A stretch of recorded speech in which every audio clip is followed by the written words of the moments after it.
नमस्कार, आप देख रहे हैं लाइव हिंदुस्तान। कांग्रेस के सांसद और लोकसभा में नेता प्रतिपक्ष राहुल गांधी को झारखंड की चाईबासा की अदालत से राहत मिल गई है। एमपी एमएलए कोर्ट ने उन्हें जमानत दे दी है। साथ ही कहा है कि उन्हें इस मामले में ट्रायल कोर्ट के साथ सहयोग करना होगा। आपको बता दें कि ये मामला साल 2018 का है, जब राहुल गांधी ने चाईबासा में एक चुनावी रैली के दौरान कुछ ऐसा बयान दिया था, एक ऐसी टिप्पणी की थी जिसे बीजेपी नेताओं और खासतौर पे गृह मंत्री अमित शाह से जोड़कर देखा गया था और इससे उनके खिलाफ कथित रूप से अपमानजनक माना गया था, जिसके बाद एक मानहानि का मुकदमा अदालत में दर्ज हुआ, जिसकी सुनवाई इस विशेष एमपी एमएलए अदालत में चल रही है।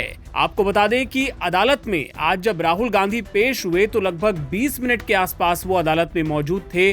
जज सुप्रियो तिग्गा की बेंच ने इस मामले को सुना और जज साहब ने जब उनसे पूछा, राहुल गांधी से पूछा कि क्या आपने गृह मंत्री अमित शाह के खिलाफ कोई अपमानजनक बयान दिया है, कोई आपत्तिजनक बात कही है, तो राहुल गांधी ने जवाब देते हुए कहा कि मैंने ऐसा कोई बयान नहीं दिया है।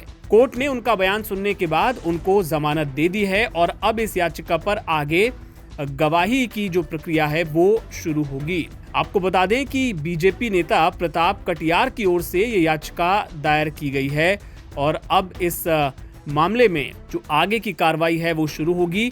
अदालत ने राहुल गांधी को जमानत दे दी है। Aim right, achieve big at KR Mangalam University.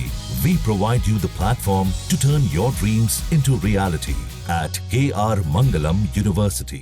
आपको बता दें कि 26 जून को दरअसल राहुल गांधी को इस केस में हाजिर होना था, लेकिन राहुल गांधी ने 2 जून को विशेष अदालत के इस समन के आदेश को झारखंड हाईकोर्ट में चुनौती दी थी।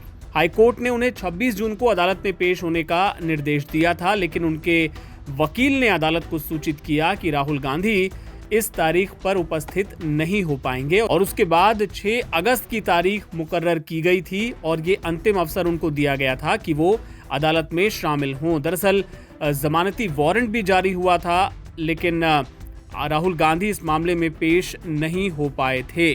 आपको बता दें कि अब जबकि वो पेश हो चुके हैं और उनको जमानत मिल चुकी है, तो अब इस मामले में देखना होगा कि आगे क्या प्रक्रिया रहती है।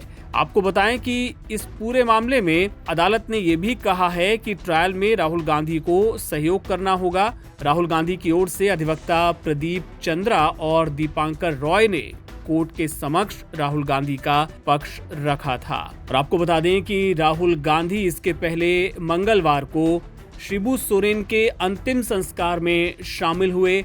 हेमंत सोरेन को ढांढस बंधाते, हिम्मत देते वो नजर आए। उनके अलावा तेजस्वी यादव भी शिबू सोरेन की अंतिम संस्कार में शामिल हुए थे और दोनों ने किस तरह भाइयों की तरह हेमंत सोरेन को संभाला, इससे जुड़ी तस्वीरें भी सामने आई हैं जो खूब वायरल हो रही हैं। आज जो हाईकोर्ट के आदेश अनुसार राहुल गांधी जी यहाँ पर उपस्थित हुए, राहुल गांधी उपस्थित हुए और राहुल गांधी जी को आज हम लोग बेल की अर्जी दिए थे, तो बेल हम लोग को ग्रांट हो चुका है, बेल हमको प्राप्त हो चुका है। अभी आगे की जो प्रोसेस होगी, अभी कंप्लेनेंट के द्वारा गवाही के लिए जो आगे की प्रोसेस होगी हम लोग के द्वारा, उन लोग के द्वारा किया जाएगा। राहुल गांधी ने जमानत याचिका दाखिल किया, हमने जमानत याचिका का विरोध किया। हमने कहा कि इनके ऊपर एक कॉस्ट भी होना चाहिए, कुछ न कुछ पनिशमेंट होना चाहिए। न्यायालय ने कहा कि उस बात को भी कहा कि 1 साल का, इसमें 2 साल का सजा ही है, ट्रायल होने दीजिए, उसके बाद इस लास्ट में इस बिंदु पर भी जब जजमेंट आएगा तो आपकी इस बात को भी हमको ख्याल रखेंगे। परंतु फिर आरोप गठन की बात आई। आरोप गठन में जो हमने आरोप लगाया था, जो आज भी उनके ऑर्डर पे है, उन्होंने कहा कि हमने ऐसा कुछ स्टेटमेंट नहीं दिया है। फिलहाल क्या हुआ? फिलहाल इन्होंने को जमानत दे दी गई है। बेल के लिए प्रे किया गया था और उन्हें बेल मिली है और कई सारे मामले राहुल जी के खिलाफ देश के अलग अलग डिस्ट्रिक्ट कोर्ट्स में किए जा रहे हैं और हम लोग न्यायालय की जो प्रक्रिया है उसको लॉ अबाइडिंग सिटीजन की तरह राहुल जी भी मान रहे हैं और जहां जैसा निर्देश न्यायपालिका का होता है उस तरीके से किया जा रहा है।